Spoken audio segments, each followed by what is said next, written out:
Hey guys, how's it going? Well, today I'm going to give you a tour of my van as it stands now. I'm moving in today, first day in the van, first night. I'm going to go look after my kids for the next 4 or 5 hours, and then at 10 o'clock at night, I'll be in here for the night. So let's take a look. First of all, let's talk about the heater, because I know a lot of people would freak out about that, myself included. So what's happening is I can't fit the heater in without it being too close to the covers. Um, and I'm just not comfortable with that gap. That's like probably an 8-inch gap, but when I'm sleeping, that blanket could easily get near that heater and start a fire. So I tried to figure out how to deal with this. I configured it different ways and tried to turn it around, had it on one crate instead of two, and it has to be on at least one, otherwise it's too close to the ground. It has to be 4 inches off the ground minimum. So basically the conclusion is I can only use it when I'm awake, because it's just not worth the risk of creating a fire. And this van is so small that it's going to heat up really quickly in here anyway, so I'll just have to, when I wake up in the morning, turn it on, and I'm sure within 3 or 4 minutes it's going to be really warm in here. And of course I'm going to have the vent open. So yeah, that's the heater. So eventually that's got to go over here somewhere, and I'm going to have to figure out how to do it where it's not going to be a problem. It needs to have its clearances met. So it is a concern I'm going to have to put some more brain work into.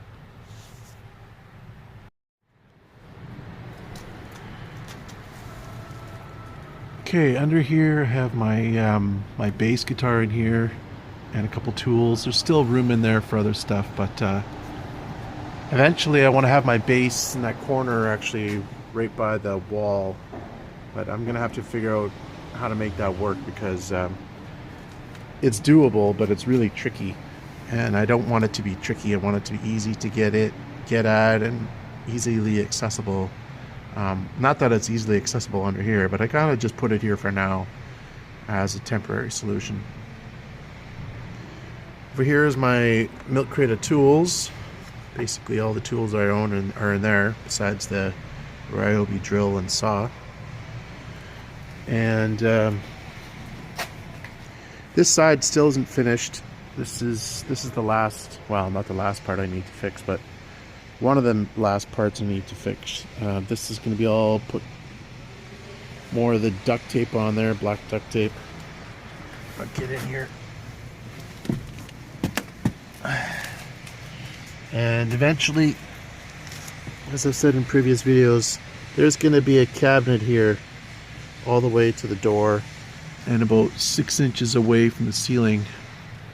That's going to have my bass cab, my bass guitar cab, and my propane tank. So it's not going to be like this. This is just temporary. And no, I'm not going to drive with it like that either. Just in case you're thinking to make a comment about that, I definitely would not drive with it like that. So anyway, I'm gonna build this out probably about 6 inches or so it's kind of level with this bottom piece. So it's gonna go straight up, and then I'm gonna have a table that's gonna fold out like this.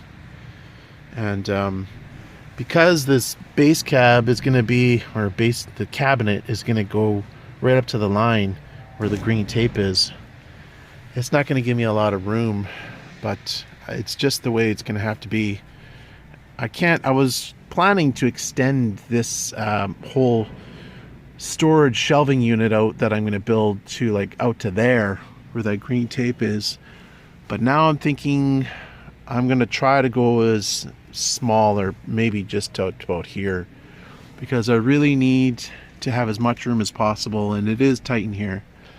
And my toilet is under here, or is going to be under here, Lugabaloo style, and that is going to just slide out to where this black crate is, And then when I'm sitting on there, I need to have leg room and move around room. Otherwise, it just gets kind of cramped.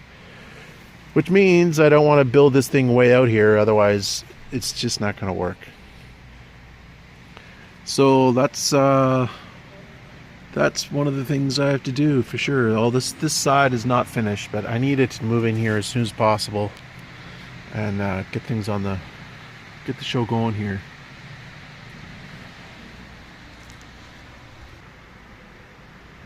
So here we have the upper storage unit. I don't know what you want to call that.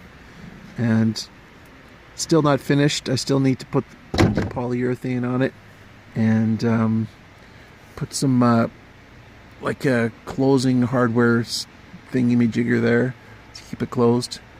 And all that stuff up there will be gone and dealt with accordingly. So I got my USB plugged into the cigarette lighter off my starting battery for now. And this is a very long cable. It's probably like 6 feet long, maybe longer, 8 feet long. So I'm going to make sure I unplug it and only have it plugged in overnight, because those long cables, I think, even if it's not plugged into anything, will still drain the battery. This side's pretty much done. Oh, my blanket's all coming off. This side's done. I'm going to be mounting, probably going to be putting all my solar charge controller and fuse panel, all that stuff up here. I think that's what I'm going to do. Not 100% sure yet, but I think so. So the bed height is actually about, by the way, I taped this up just to keep it out of my face because it kept getting my way and I need to deal with that, but it's not a priority. So as you can see, I'm slouching a little bit because I've kind of got bad posture, but I got enough room. I got about a centimeter above my head if I slouch, which is how I usually sit. Now if I want to sit right upright, do I have enough room? No, if I want to sit with super good posture. But I'm going to try this height. This is the bed's 14 inches off the floor, and see how it goes. I can always make a change in the future. But I was concerned because the thickness of the bed is 6 inches. The foam is 6 inches thick, and I didn't know how much it was going to compress and if it was going to give me enough room. But I think it's going to be okay. So under here I have a milk crate, some storage, food, utensils, bottle of vinegar, a bottle of water, spray bottles, paper towel, basically the bare essentials. And there's a screw here that needs to be moved and it's caused me problems. And there's my cooler. It's got my cereal, soy milk, ice pack, and bowl and spoon in it. And I only really use that once a day in the morning, so it's very awkward to get out. I need to put a kind of a handle on it or something to pull it out, because right now it's really awkward to get out. But I will get to that when I can. So I just put the pillow there for the purpose of the video. The pillow is going to be on this side with this door closed, and then I can extend my feet all the way down and have lots of leg room. Even without the seat pushed too much forward, I have leg room, more than I had in my Express actually. So that's great. But one problem I kind of didn't really think of is that this mattress is 34 inches like I designed it to be. I cut a big piece off today. But the platform is also 34 inches, but I stuck it under the edge. You could see the corner of it right there. So it really means that it's overlapping by a couple inches. You can see right here. Yeah, actually, looks like more than a couple inches, 3 or 4 inches. So I don't know how that will work. Have to just see how it goes, you know. So far, so good.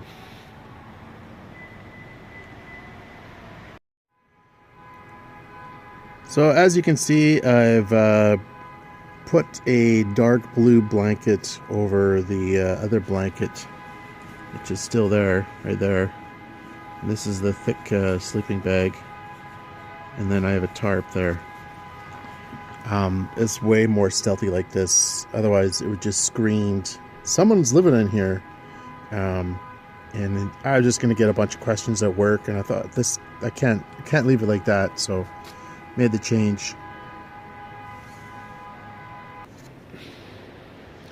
So when I'm driving, this is how the propane tank and heater will be situated, right on the ground. So what I did was I basically talked about this heater a little bit, put the propane tank right into a milk crate, took a piece of plywood and used some 1/4-inch plywood on the other side, screwed it in, and then attached my Wave 3, it's not moving, and secure. Maybe you can call that a portable heater. And over here we just got some odds and ends, food, peanut butter, wet wipes. I didn't know if I'd need another USB thing, medicine, and more paper towel. Not much. So this will be how my bed is regularly set up with a pillow on that side. And it's pretty comfortable, I can say that. It's definitely comfortable. Now, I am having one problem, which just came up yesterday, which is really annoying. These sliding doors will not lock. Neither one of them. So if I press the lock button, right? This is closed, locked. Guess what?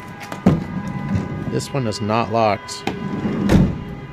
And I fiddled with it for about 10 minutes, and I don't know what's going on. I think it's malfunctioning, and I'm gonna have to bring it to the dealership.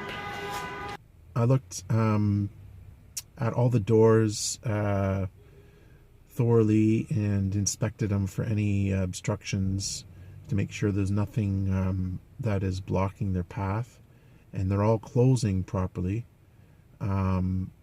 So it's not that. I'm thinking it might be something to do with the child safety lock, but I don't know. If you have any ideas about that sliding door and why it's not locking, please let me know in the comment section below. So what I'm going to do is I'm actually going to take my bass guitar, which is my most prized possession, and I'm going to store it at my ex-wife's place until this is sorted out. I don't really have anything of value. My tools, I guess, but really it's, you know, there's a couple things, but it's nothing devastating if I lost it. But I'm just going to be precautious with my bass guitar and store it somewhere where I know it's going to be safe until I get this door addressed, because I can't lock my van. It really sucks. So if someone tries to break in here and I'm sleeping tonight, they're going to have a little surprise, and so am I. Hope that doesn't happen. So that's the van as it stands now. So there's still quite a few things to do, but progress is being made, and I'm getting there slowly but surely. Thank you for watching. Take care. Have a good night.